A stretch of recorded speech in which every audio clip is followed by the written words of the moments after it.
Welcome to the Dr. Mark J. Pamer podcast, a doctor who uses his heart to treat your lungs.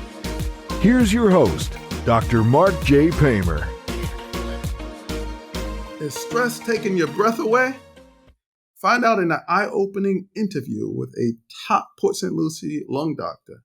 Welcome back, everyone. Garfield Bowen, co-host / producer, back in the studio with Dr. Mark Pamer. Dr. Pamer, how you doing today? I'm stressed and I'm short of breath, Garfield. So, Dr. Pamer, tell me, can stress cause lung issues? Yeah, absolutely. I'm glad you said lung issues and not lung disease, but it absolutely can cause lung issues. You're spot on. It certainly can. It wouldn't cause lung disease. I guess you could make the argument it could, but we'd have to go off on a bridge, and it'd be a road. It'd be a long road. But let's just say you got underlying lung issues. Asthma. It is well established that high anxiety, emotional stress could trigger asthma. I mean, that's well known, certainly. There's conditions, vocal cord dysfunction, now called inducible laryngeal obstruction, where emotional stress could trigger that. And, the throat's closing, the vocal cords are closing, and person's short of breath, can't breathe. Certainly, hyperventilation during periods of anxiety, panic attacks, absolutely, people get short of breath. They just know they're short of breath. They don't realize they're hyperventilating. I'll ask them, do you get numb around your lips? You get numbness on the fingertips, the toes, is there cramping in the hands and the feet?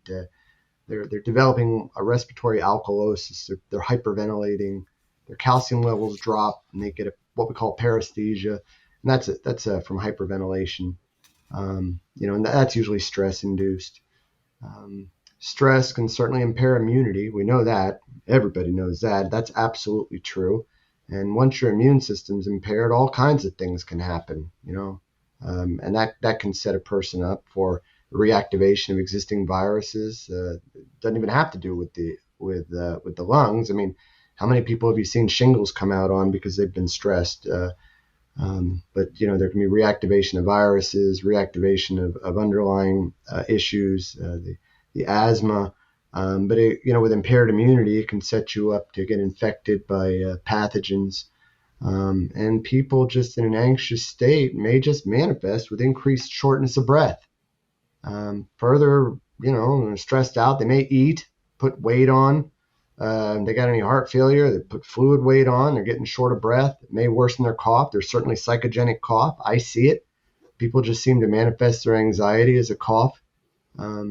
There's plenty of ways that stress can manifest as shortness of breath, cough, wheeze, chest tightness, throat closing, hyperventilation, increased, illness. Absolutely. Absolutely.